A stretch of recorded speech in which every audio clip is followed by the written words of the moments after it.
when we write our reports, we come up with a lot of recommendations for the family and for the school, but we always say this is a plan for a while. This is not 100 things you need to go home and do tonight. Yeah.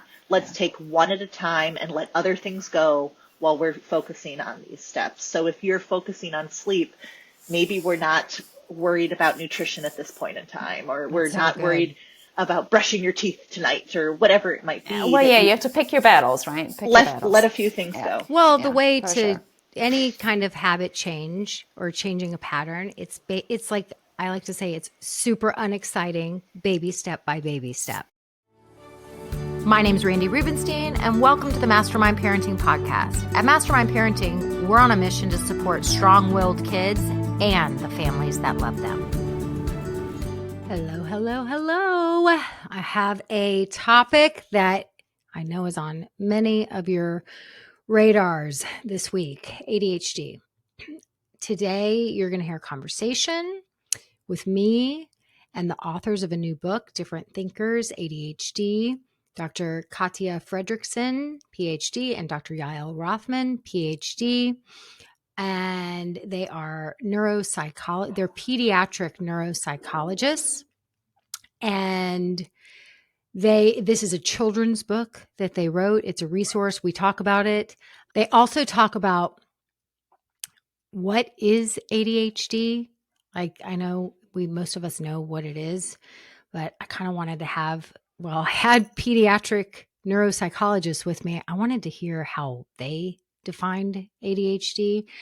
So what it is, the different ways that kids can get diagnosed with it, why it's important for kids to learn about their own diagnosis, how it's often being missed in girls. I share a personal story there.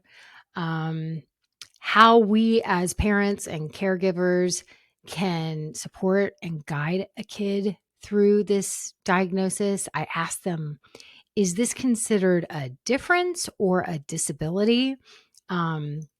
So they're going to, they in our conversation, we talk about that.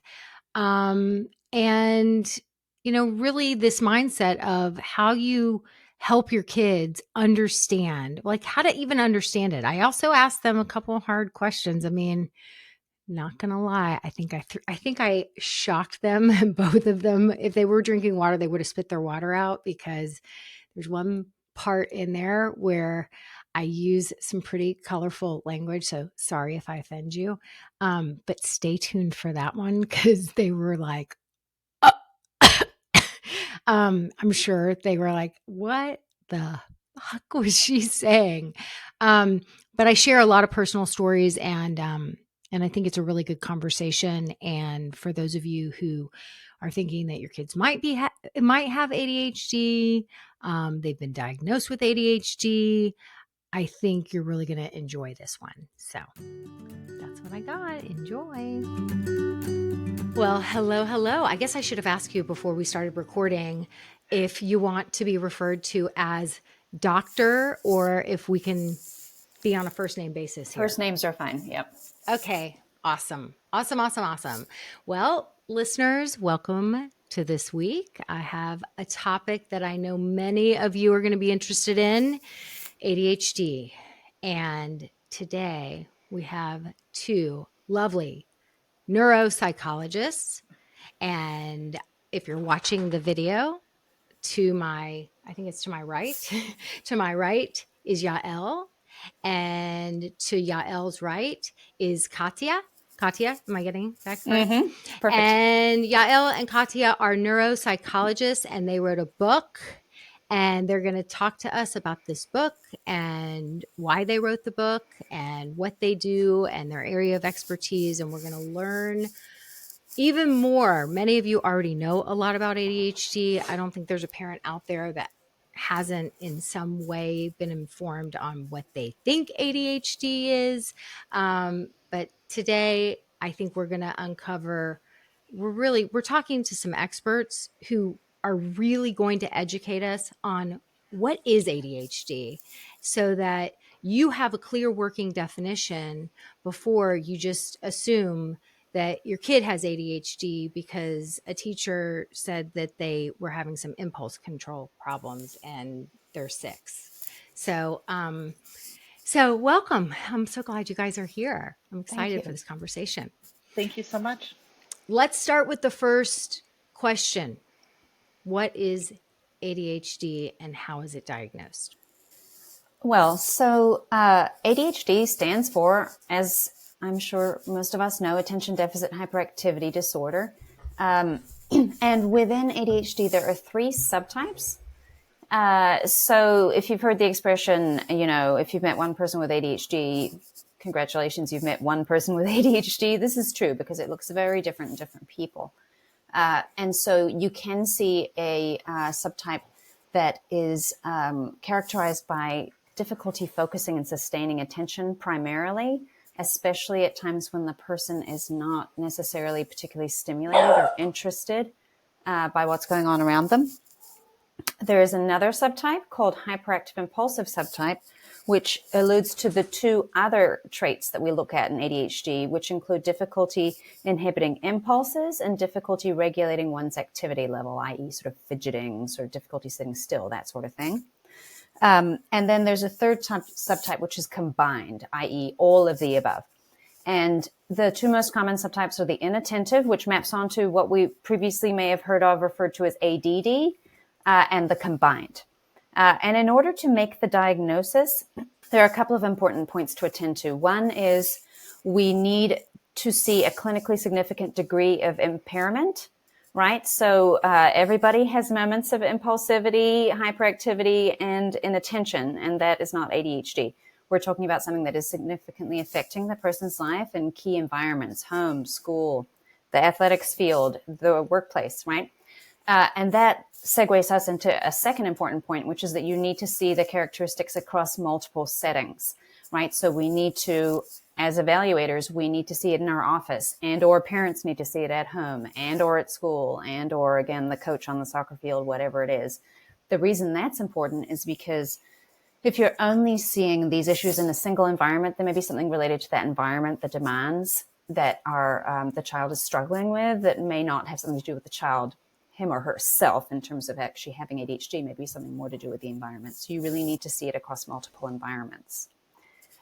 And there are different professionals you can see in order to obtain an ADHD diagnosis. If you're wondering if that's an appropriate diagnosis for your child or for yourself as an adult, you can go via your medical doctor, your pediatrician or primary care, and consult with them. And in the case of children, they will interview the parent and then have the parent and teachers fill in standardized questionnaire data, which helps them determine whether the symptoms in question are in fact unusual for a child of that particular age. You can also be seen via other medical professionals, psychiatry, etc.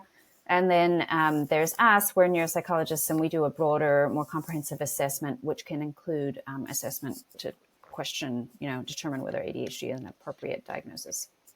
So do you typically have people come and see you because, like, I think my kid has ADHD and my pediatrician referred me to you? Or is it like you guys are have the big guns? Like if, if this is like a situation where the pediatrician and maybe the OT and the teachers, other adults that have evaluated the child are kind of scratching their heads, then they're sending people to you. Like, I would love to We know. Yeah.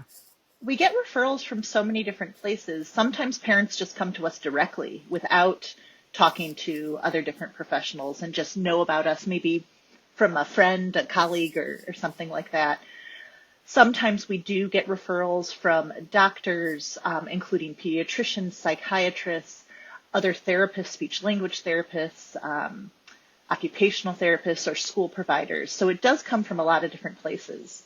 By training, both Katia and I had clinical psychology degrees and then went on to study neuropsychology in our fellowships. So we have backgrounds in both clinical psychology and then the specialization in brain behavior relationships.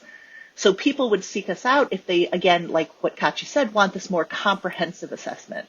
To get a diagnosis of ADHD, you could just go to the pediatrician, get these questionnaires done, and that gives you a lot of good information and an idea for treatment. But what if you want to know how it's impacting learning, your executive functioning skills, your academic achievement? Then you'd want a bigger assessment, and that's when you would come to us. Or if you have a differential question, is this ADHD or anxiety? Is this a learning disability or ADHD? Is this giftedness or ADHD? Then you probably want to come and get that more comprehensive assessment as well. That's so interesting. My son, who just turned 26, when he was little, I knew there was something, now I would say when I read The Highly Sensitive Child, when he was like 10, I was like, oh, here's my kid. I've been looking for 10 years, going to many different doctors. I mean, I live 5 minutes from the Houston Medical Center, so I have access to amazing doctors. And he was diagnosed with ADHD, inattentive ADHD. He did not have inattentive ADHD. He had anxiety. He had some neurodiversity. I would say the high sensitivity description, which I know is not an official diagnosis, explained my kid more than anything. And there were several years that he was on medication that he should not have been on, and it was a nightmare. Oh, how It was, unfortunate. it was a nightmare. And so I think part of, I guess when I said, I was like, I'm not 100% sure why I decided to interview the two of you or invite you for a conversation today.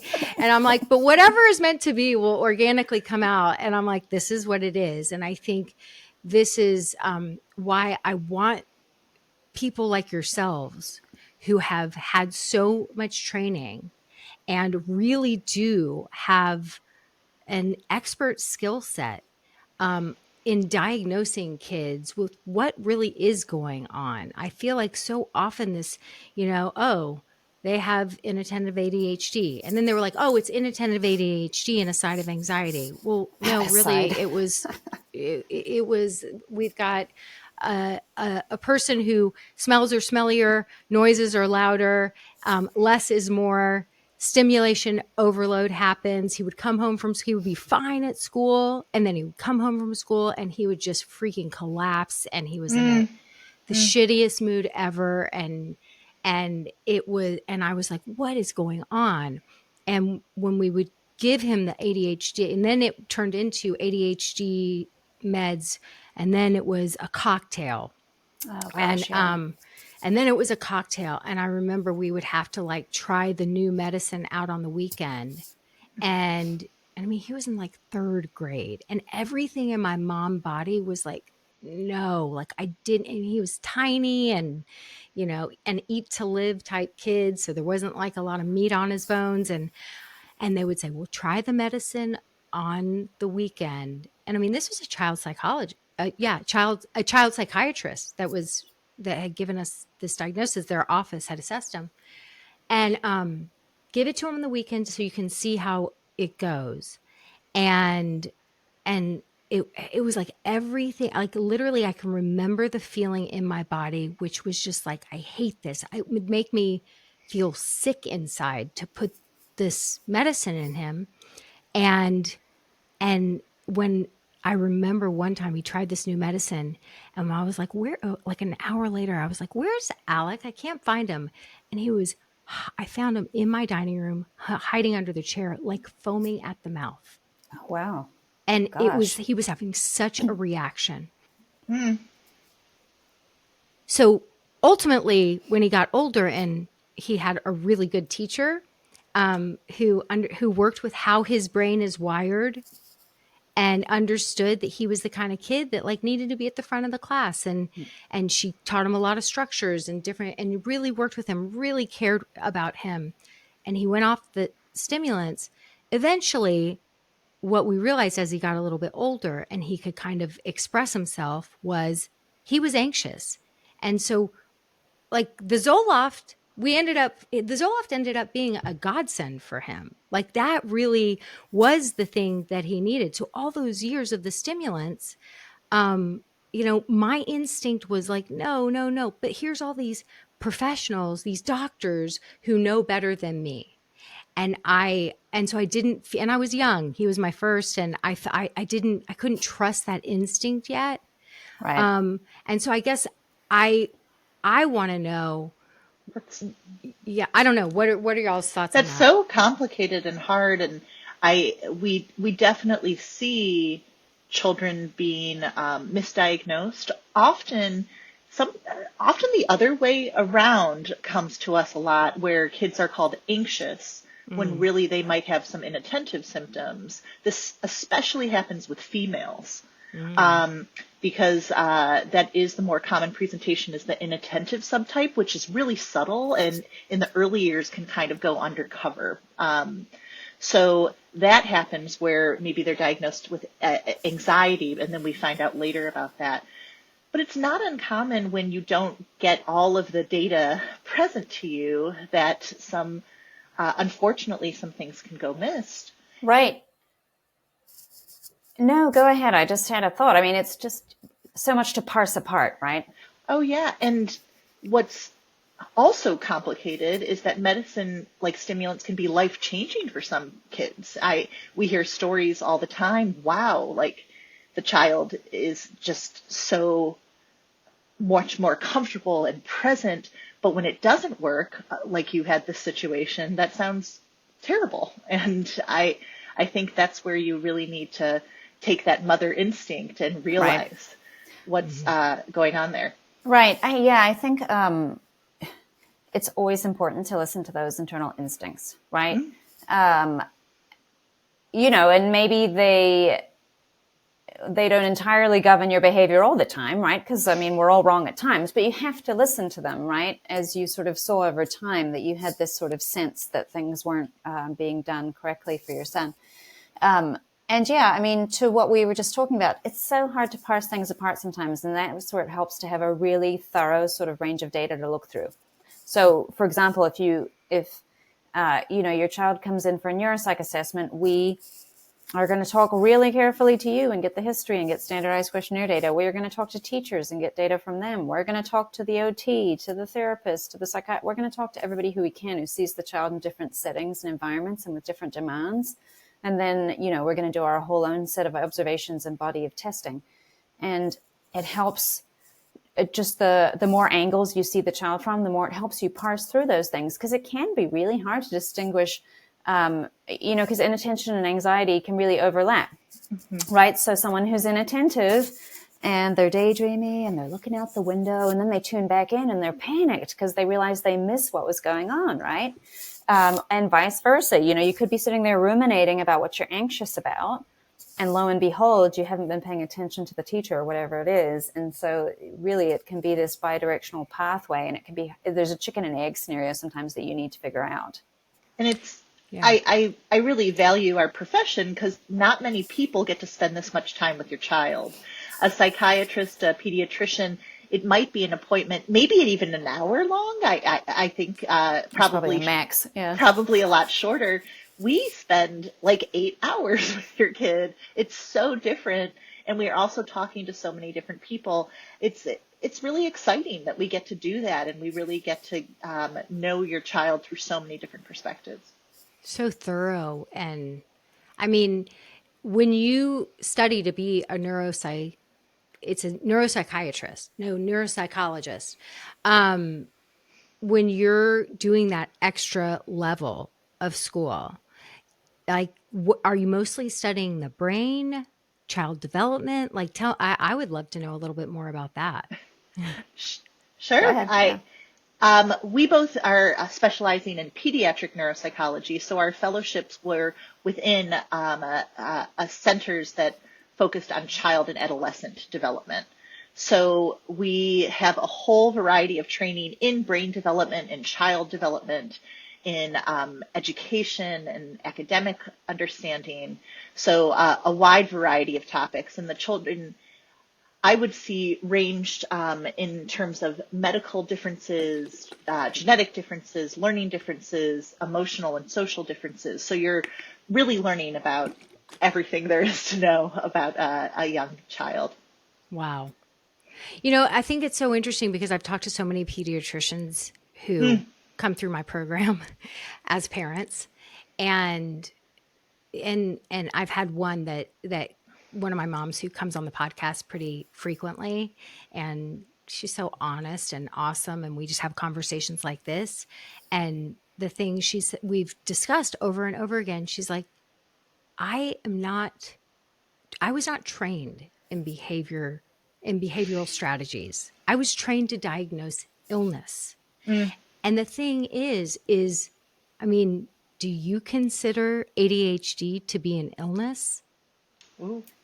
Oh, that's an interesting question. I mean, I would say I consider it to be a neurodevelopmental condition. It's to do with the development of the brain. And I mean, there's a lot of, it's very fraught terminology, right? In terms of, using an older medical model kind of style where things are referred to as diseases or disorders, or right? Which can feel, of course, very disempowering to people who actually have the particular diagnosis. And so you just want to be really cautious. I mean, I guess from our angle, the main point is that it's to do with neurological development, right? And so there are certain things we can do to help, but it's, because sometimes there will be so many misconceptions about ADHD, one of which is that, also parenting, this child is just poorly parented and that's why they act this way. And so we talk a lot about how this has to do with brain development and just, Do you grow out of ADHD? Well, it's associated with the development of the frontal lobe of our brains, which is developing well through our sort of mid to late 20s. I feel like each time they look at it, it's still, it's like they're extending that time range. So the sorts of characteristics associated with ADHD and the associated sort of executive functioning vulnerabilities that you very often see with planning and organizing and that sort of thing will continue to develop and grow and improve as kids get older and their brains mature. I don't know that we can ever say exactly how someone will, quote unquote, sort of turn out as an adult, right? But so very often you will see lingering sort of executive functioning vulnerabilities in adulthood, sort of difficulty managing time and materials. And but so I would say many people grow out of some of the more sort of noticeable behavioral aspects. And then no longer meet formal criteria, but then have learned these ways to support themselves. Technology, calendars, all these different systems that they've been able to put in place. So maybe spouses. Perhaps, yes, yeah. I've seen that a lot. Yeah. Definitely.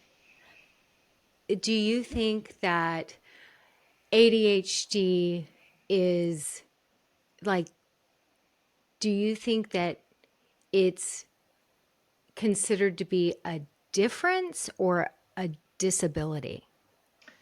So this is an important part of what our book is also about as well. When we talk about neurodiversity, which I'm sure is a common topic that comes up in your work here too, that this is ADHD comes along with challenges that you have to overcome. The world isn't made for different thinkers, so we need to learn how to support ourselves. And there are also some really cool strengths that come along with ADHD here too. So, for example, we know that individuals with ADHD, in research we found, are more creative than individuals without ADHD. There's a high number of entrepreneurs. And I was going to say the same thing. Yeah. Yeah. Mm-hmm. There's also some really cool abilities to be spontaneous or think outside of the box, or these characteristics where you can kind of hyper focus on areas of interest in ADHD really works well later on in life as you become an adult and have a job and can focus on your specific area of interest. So it's something that you need to learn how you understand, how you can support yourself, become your best self-advocate which is again why we are very strong believers in children learning about their profiles, not to hide things from them, that they should hear, here's how you can learn best, here's what we're going to try, here's what your brain is like. That's why we really wanted to focus on that so they can succeed. Okay, so let me ask you a couple of questions. I love, I mean, you writing a book that empowers kids. This is how you're wired, and to educate kids in an empowering way is 100% aligned with me. I had one of those girls who missed my next child who wasn't diagnosed with anything. She fits the profile of all of a sudden in 7th grade.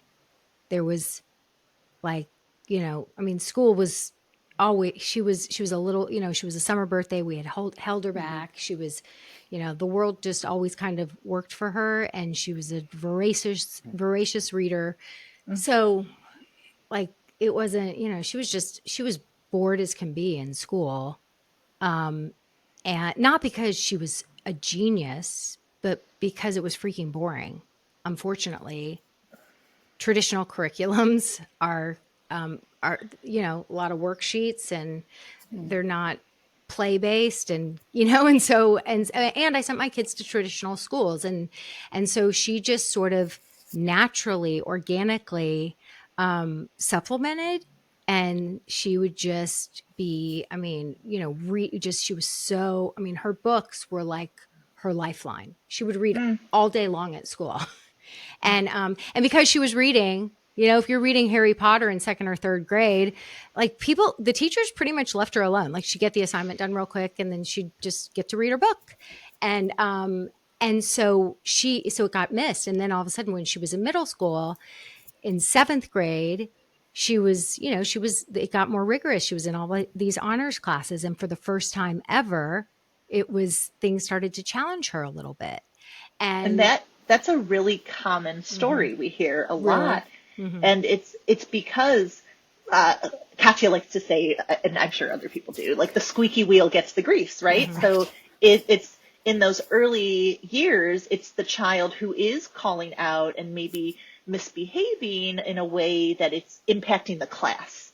That's the child that's going to get, the child who's reading Harry Potter quietly in the corner is probably like, wow, good for them. That's awesome. Oh, Enjoy. my gosh. Her teachers, Yeah. we joke because she went to this small elementary school, and there's been this phenomenon of, her name is Avery, and all these teachers that taught at the school that were like the young teachers before they had kids, there's been, I think, like 5 teachers that were there, and they've all had children since, and they've named their daughters Avery. Wow. Might be a coincidence. Oh, I was like, oh, there's a teacher with another Avery who happened to be a young teacher when you were in elementary school. Gosh. Like, I think they loved her because she was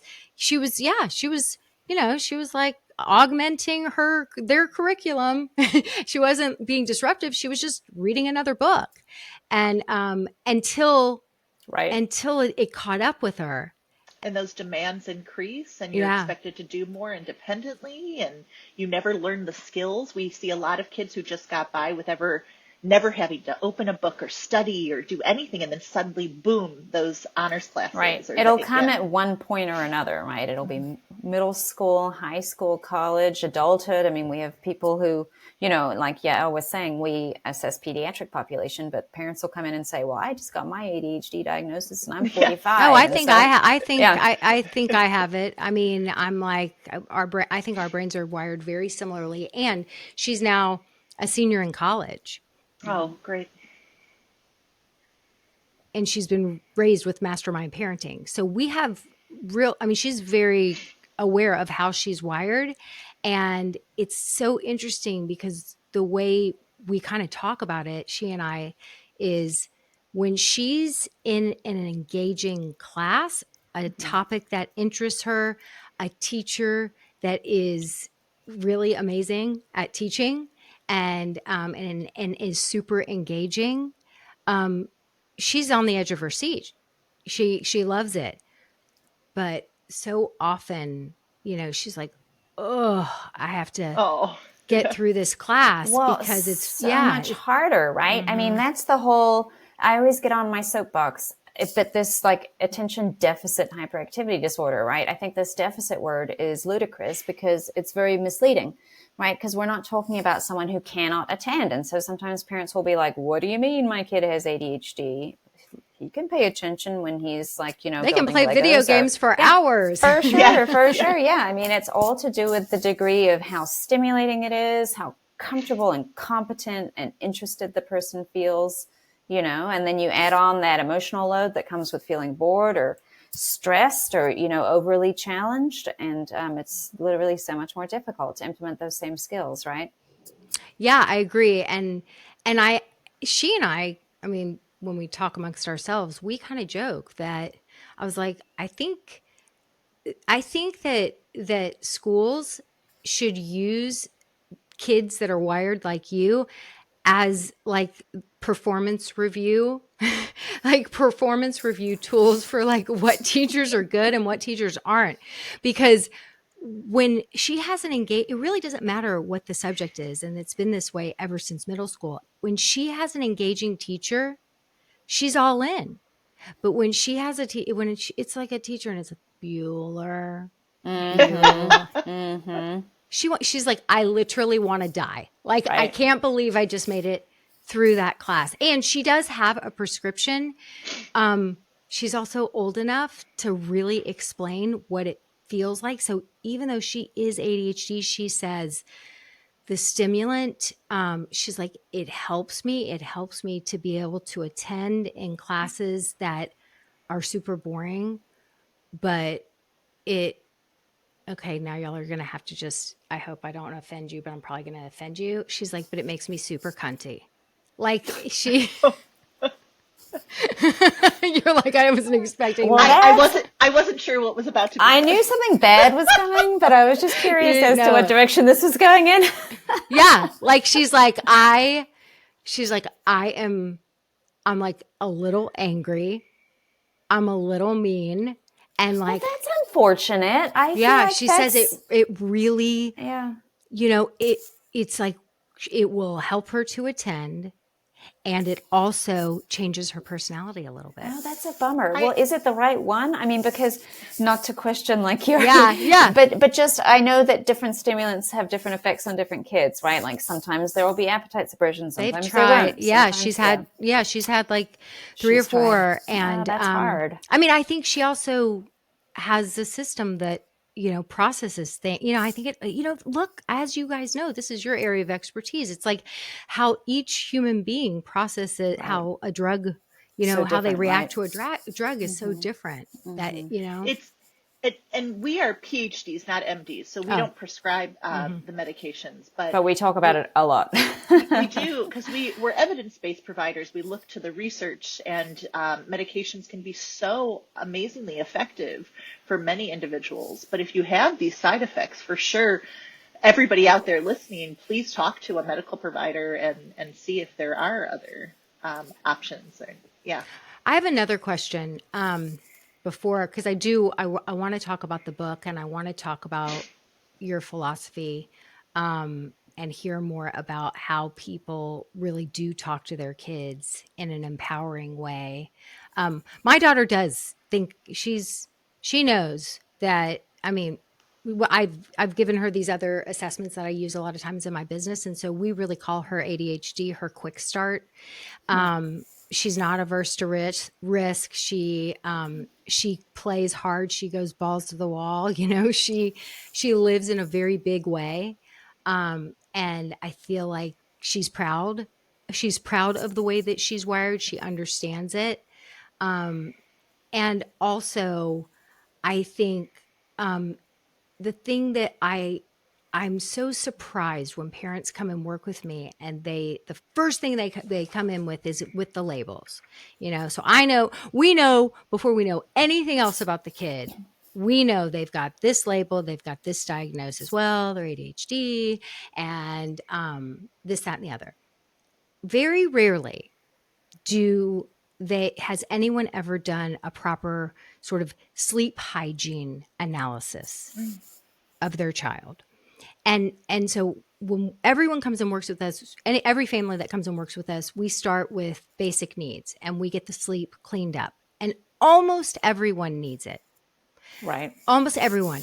And so I am, I guess since you have, that built into the way you work with kids and you get to be with them for so long, are you guys asking the parents and doing any kind of sleep assessment? Is that protocol? Yeah, for sure. Well, some people use formal questionnaires to assess sleep. We incorporate it into our intake interviews and our sort of developmental histories. The range of health behaviors. So we want to know about amount of sleep, quality of sleep, bedtime, sort of processes, nighttime awakenings, sort of how parents are managing sleep. And we want to know about like diet, appetite, exercise, screen time, like any potential substance use in older kids.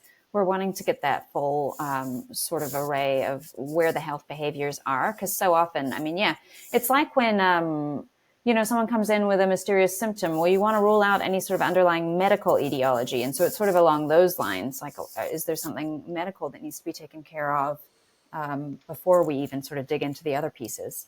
For sure. We know that sleep and ADHD and attention are very well connected, and that people with like obstructive sleep apnea would have attention challenges that can be improved with treatment.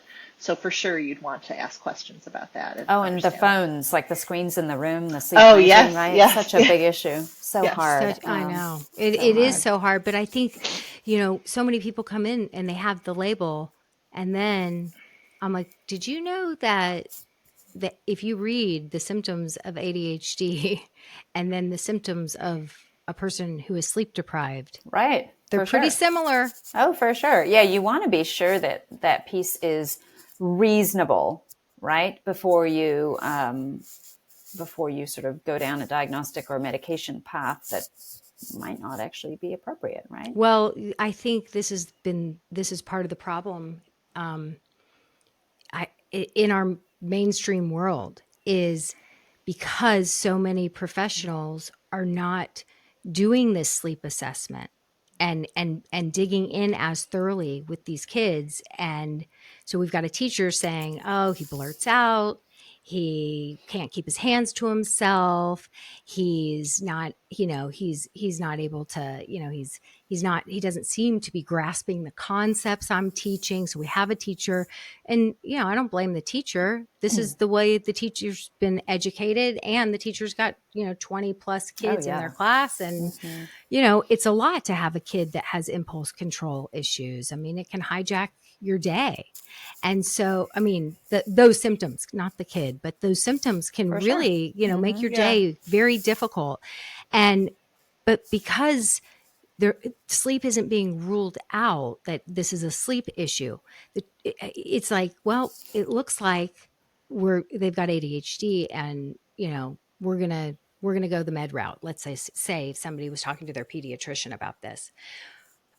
I guess I'm hoping the pediatrician are asking all the questions as well, because there's a lot of things you want to rule out. Is there trauma? Is there an emotional piece? Is there a medical piece? So one of our, what we value is a very thorough interview, but not just with a parent, with several different people to really understand them. And I hope these medical providers are doing that.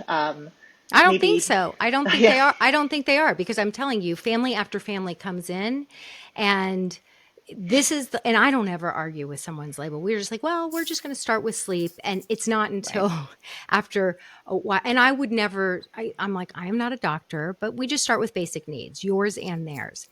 And so much improves once we get sleep cleaned up. But I'm just like, I feel like the other piece is it's really hard for medical professionals. You don't want to blame this child's symptoms on the parenting, right? That obviously that's unproductive, unhelpful, and frankly mean. And also, when we walk people through cleaning up the sleep situation, it's freaking hard, especially when you've got an 8 or a 10-year-old who has never gotten enough sleep. And so now you have to deal with boundaries and power struggles, and Oh, for sure. versus really they have this diagnosis, we can give them a pill. Okay, let's do that. And, I mean, I don't think anyone's thinking about it in that way, but I feel like the right And hand's not talking to the left quite often. unfortunately, the parents do get a lot of extra work here, Yeah. because the pill actually wears off by the time the child comes home. So even if it is really helpful, a lot of times parents will still need to put it in that structure and support and kind of this out of the box thinking to support the child at home as well. Yeah. So that's definitely. But so along those lines of what you were saying, I mean, we would never say, oh, well, your parenting is to blame for this. Certainly not. But that said, it's certainly the case that some strategies will be more helpful than others, right? So if we can sort of guide you in a direction where you can sort of incorporate some things that we know from research can be really helpful for kids with ADHD, that's part of what we're trying to do through our evaluation process as well. I think it's I think it's so hard because I think, look, it's hard. Like when you have an 8 or a 10-year-old who has impulse control and issues and problems regulating, and they held it together all day, and now their meds are wearing off, and they come home and now they're starving, and now they're hurting their sibling, Right. and and the parents dealing with that. I think parents are just so worn down to tackle the sleep thing, the sleep and nutrition thing too, and have all the structures and the boundaries. Well, and the screen thing, right? Yes, the screen thing. Well, because we're human beings too, and we've had a long day. Right. And sometimes the time when the child is quietest is when they're on the screen and when you can finally do the laundry or make the dinner or clean up or, and they're not like fighting with their sibling. And so I have so much empathy for that because it's such hard work sometimes, especially in the evenings. Right. And so it's just, how can we meet this need to get the child engaged in a way that doesn't involve sort of like harassing their sibling or creating chaos? And is there a way to sort of moderate some of the things that we might think are less healthy? And I think an important thing is when we write our reports, we come up with a lot of recommendations for the family and for the school, but we always say this is a plan for a while. This is not 100 things you need to go home and do tonight.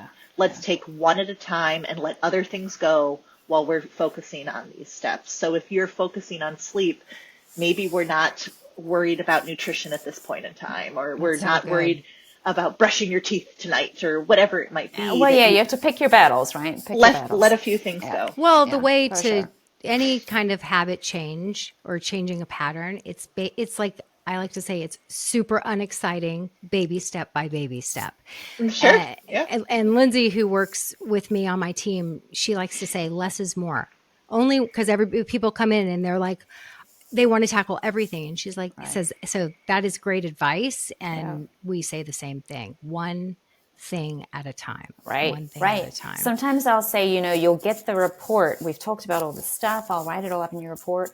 Choose like a couple things that you want to tackle first, like write them on a piece of paper and put the magnet on your fridge or whatever. And just so that you're getting that cue as you're walking around during the course of the day. Oh yeah, I'm trying to remember to offer more positive reinforcement or whatever it is. Right. And then once you feel like you're sort of rolling with that, maybe add another thing to the list, right? Because people are perpetually overwhelmed, right? And we don't want to add to that. It's hard. I mean, families are struggling. And when you have a kid that is, on top of it, I was just talking to a second grade teacher yesterday, and when, the parents had come in and met with her and they said, you took away his jacket. And she said, she's like, the thing was, it was a sweatshirt. He was wearing it upside down. The arms were out and he was hitting other kids with it. And I asked him 3 times and he finally, like, it was disrupting our day. I had to take it away. And so, it's impossible because the parents are hearing the story of their kids coming home and saying, and my teacher, she's so mean, she took my jacket. And then the teacher's over here saying, I had to take the jacket. I didn't know what else to do. And it's just like, the whole care team isn't talking to each other. And so it is a really impossible place for, I think, parents and teachers. Right. It makes me think of what you were saying earlier about pediatricians feeling overwhelmed by this, expectation that they'll be this one-stop shop. Same for teachers. I mean, Yep. these days we are asking so much more of them. And same for parents. Well, yeah, I guess same for all of us. Right. And same for parents, because then parents are like, oh, well, my kid wasn't able to pay attention all day long. So now it's my job to sit teach them with algebra them or whatever. and teach them. And right. Yeah. And to try and get them to for pay sure. attention after they sat at school all day. And it really is. Okay. Mm-hmm. So how are we going to empower these kids? Talk to me about this amazing book that you guys wrote. I'll show you. I love it. Do you want to start, Katia? Sure. Well, so our book is called Different Thinkers, ADHD, and it's going to be part of a series on, we're doing autism next. And it's designed for children sort of elementary school aged, up to maybe, 12 or so, but that's just an estimate. Different kids will be at different levels at different ages, right, as we all know. And the idea is that a child can sort of sit and look through it on their own, which I've heard friends doing with their kids, or people, parents will sit down and sort of read the book, and that's sort of how we designed it. Parents or other sort of care providers. And the idea is to introduce us, like who are we and who are we to sort of be telling you stuff. So we sort of say that we're what we do for a living, that we're both parents as well. So we sort of bring those dual perspectives. We talk about brain development in sort of, in an elementary school aged way, but in a way that I think is still sort of pretty comprehensive with a lot of lovely illustrations. We're very fortunate to have this really nice illustrator that was assigned to us and who's fantastic. And then the idea of the book is to present the ADHD diagnosis because, part of what we do in our jobs is, we do an evaluation, but then we send parents off with, as we've been sort of talking about, like lots of ideas and recommendations. And very often we want to send them off with good resources they can refer to. And parents very often want something that they can, expose their child to help them understand how their brain works and sort of what we were doing throughout the course of these hours of this evaluation. And we had trouble sort of finding books that we really liked that presented sort of the full array of the diagnosis as opposed to a single characteristic, like so-and-so has trouble with personal space or whatever it is. And that's helpful, but it doesn't, again, necessarily present the whole thing. And so we were trying to be a little more comprehensive.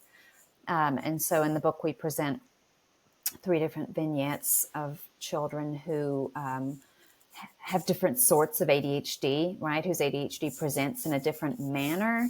And we present sort of how, so these kids seem quite different, but actually they all have something in common. They're different thinkers. They have ADHD. Here's what that means. Here are sort of fun facts about it. Here are strengths associated with it. And here's what each of these kids and their parents are doing to sort of help them be more successful at home and at school, et cetera. And then we present a workbook sort of where kids can sort of go through their own strengths and areas that they wish they wanted to work on, right? So they can sort of write in there themselves. And then the idea is that it's meant to be sort of an interactive experience. So throughout there's sort of like, do you have this experience, or have you ever noticed this, or, have you seen this in your family, or whatever it is. And so the idea is to sort of make it a discussion between parent and child, or caregiver and child. Do you think that this is a book that classrooms, like teachers, would use? Oh, for sure. I have colleagues and friends who are teachers who have bought the book for their classrooms. Yeah, so you could certainly, it's a great way too, I think. For someone who is explaining ADHD to a child who has ADHD, but also you could use it with a sibling, you could use it with a friend, you could use it with a classmate. We've had that feedback that kids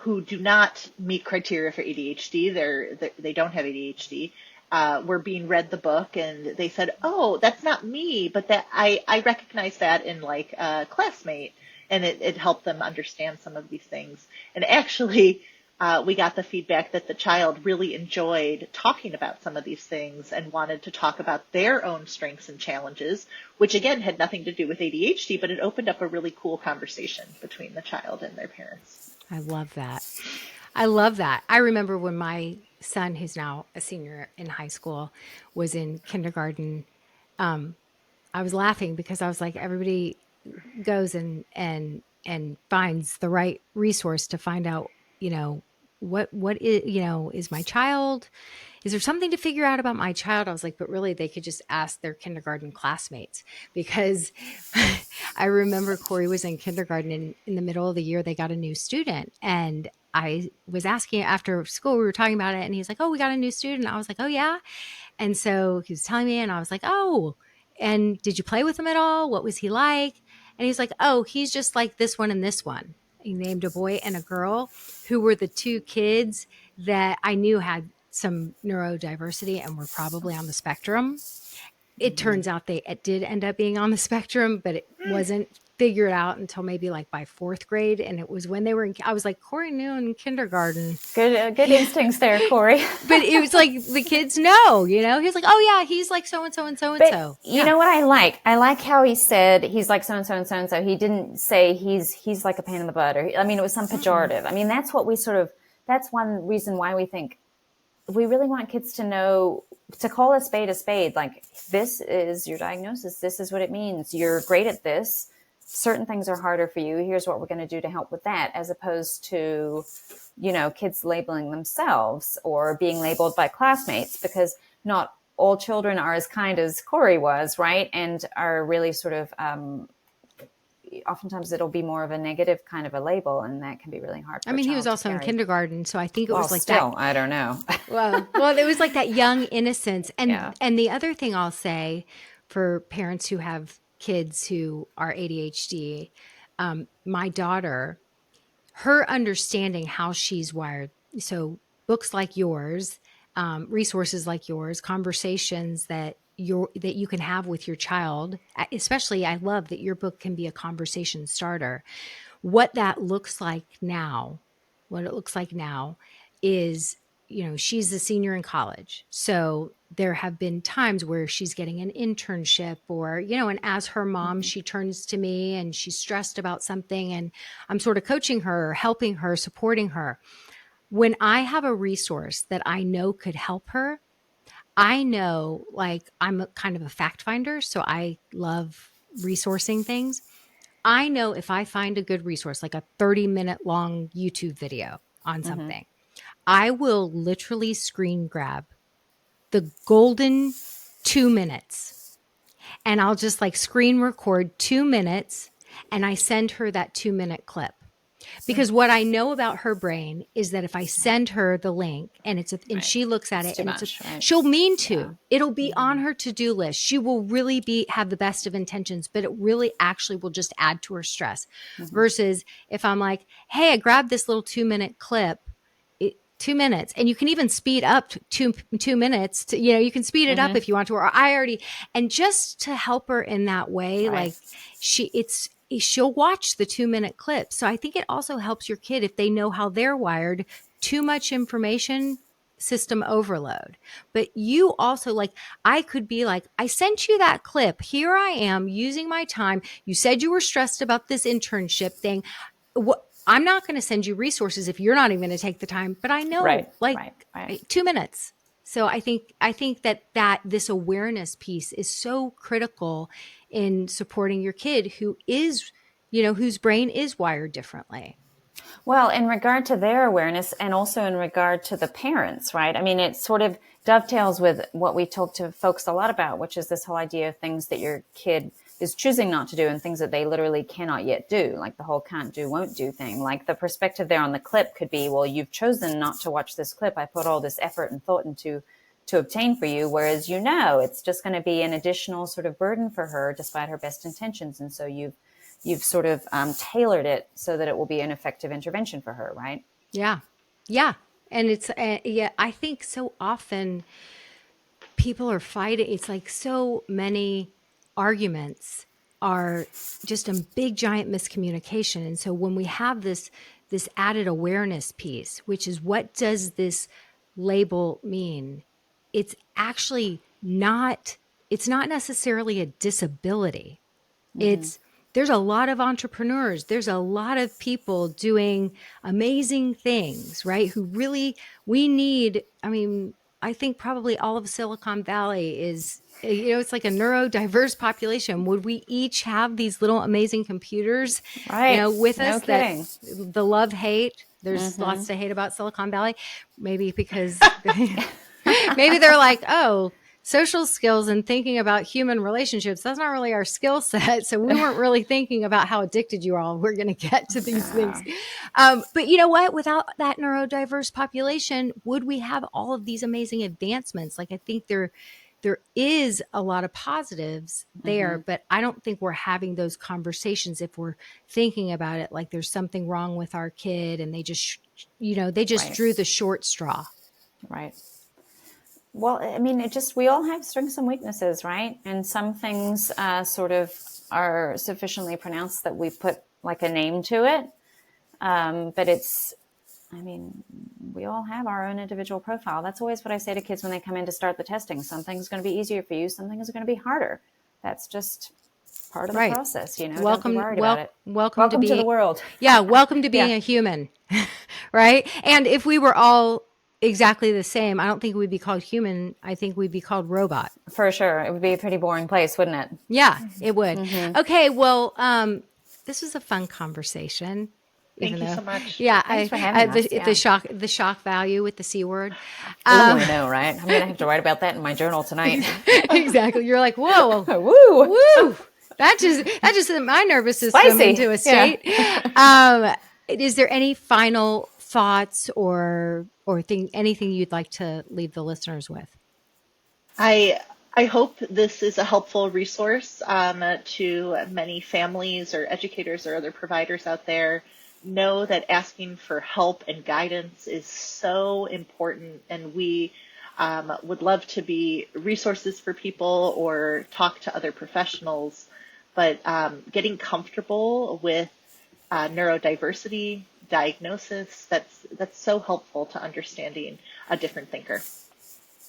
Perfect. Okay, again, the book is called Different Thinkers, ADHD, and the authors are Dr. Yael Rothman and Dr. Katia Fredriksen. And are you in the same city? Are you located in the same city?